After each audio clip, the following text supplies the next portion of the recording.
Assalamualaikum warahmatullahi wabarakatuh. Waalaikumsalam warahmatullahi wabarakatuh. Hari ini kita akan mempelajari tentang laju reaksi. Di sini kita akan melakukan percobaan tentang laju reaksi.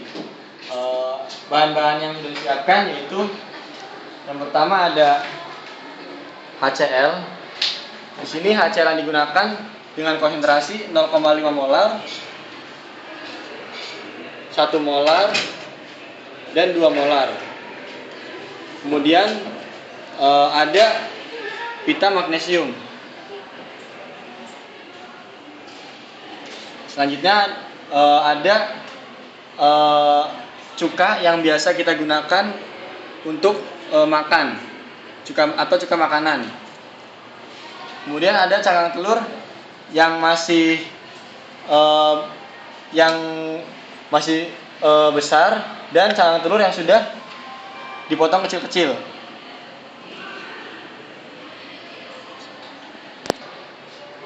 Ya, percobaan yang pertama yaitu kita akan memasukkan pita Mg yang kita punya ini ke dalam masing-masing larutan HCl. Sekarang coba perhatikan ini. Kalau pita Mg ini kita masukkan ke masing-masing HCl, apa yang akan terjadi? Akan bereaksi, Pak. Reaksinya gimana? Ngeluarin gelembung, Pak. Ada gas. Iya, ada gelembung gas itu, Pak. Oke, sekarang kita buktikan. Kita coba masukkan pita Mg ini ke dalam HCl yang sudah kita siapkan.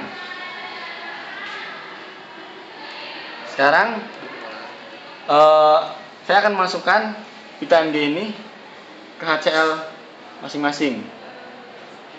Coba perhatikan apa yang terjadi dengan pita Mg yang sudah dimasukkan.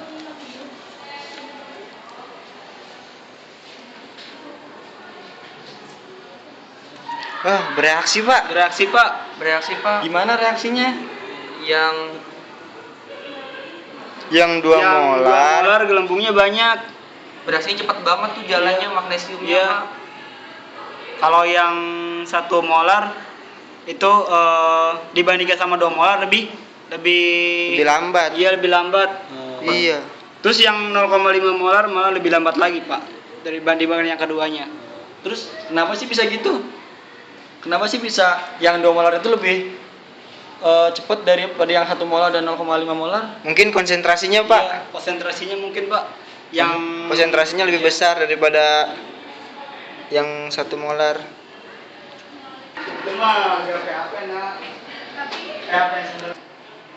Baik anak-anak, untuk percobaan yang kedua, di sini kita ada cangkang telur dan asam cuka makanan. Saya ingin tanya, kalau misalnya asam cuka ini saya masukkan ke gelas, kemudian saya taruh cangkang telur yang besar ini dan yang kecil-kecil ini, apa yang akan terjadi? Bereaksi, Pak. Pak. Reaksinya gimana? Bentar. Gimana ya, Pak? Nggak tahu, Pak. Nggak tahu, Pak. Nggak tahu. Yaudah, sekarang kita coba buktikan apa yang terjadi pada cangkang telur ini. Tuangkan dulu asam cukanya. Kita tuangkan secukupnya saja.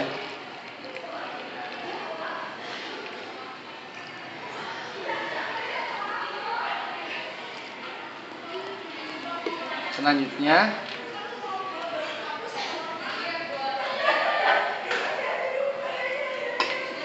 Bapak akan memasukkan cangkang telur yang masih besar-besar ini dan yang sudah dipotong kecil-kecil. Kita perhatikan apa yang terjadi pada cangkang telur yang kita masukkan ini. Ayo perhatikan.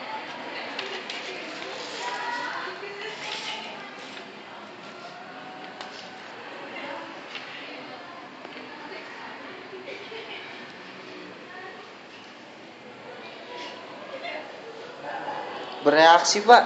Yang Kecil-kecil bereaksi. Cepet bereaksinya.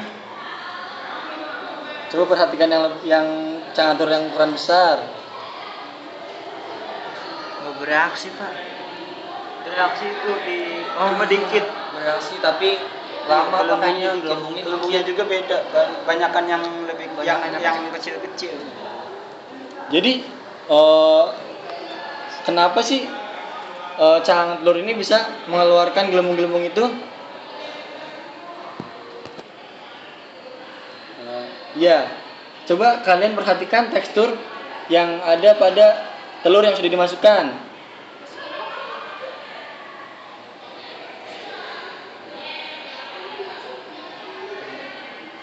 Yang kecil-kecil kelihatannya lunak, Pak. Yang besar, Masih keras kayaknya, masih Pak. keras. nah kenapa sih dia bisa lunak setelah dimasukkan ke asam cuka? Jadi cangkang telur ini bisa lunak karena di cangkang telur ini terdapat kalsium karbonat. Nah, kalsium karbonat ini ketika dimasukkan ke dalam asam cuka, dia akan bereaksi dan sehingga membuat cangkang telur ini menjadi lunak. Hingga pada akhir reaksi nanti yang tersisa hanya kulit arinya saja, seperti itu. Oh, gitu. Oh, jadi itu yang bikin lunak ya, Pak ya? Iya. Terus kalian tahu nggak perbedaan yang ada di sini? Perbedaan antara cangkang telur yang masih besar dan yang kecil-kecil ini. Iya. Ayo sekarang coba perhatikan yang terjadi dengan cangkang telur yang kecil dan yang besar ini. Apa yang kalian lihat di sini? Yang kecil-kecil lebih lunak, Pak, lebih cepat lunak daripada yang gede. Terus kenapa itu? Kenapa bisa ini lebih cepat daripada ini? Mungkin tadi, Pak, yang kalsium karbonat yang terkandung dalam telur itu, yang kecil-kecil itu lebih cepat bereaksi sama asam cukanya daripada yang gede-gede tadi.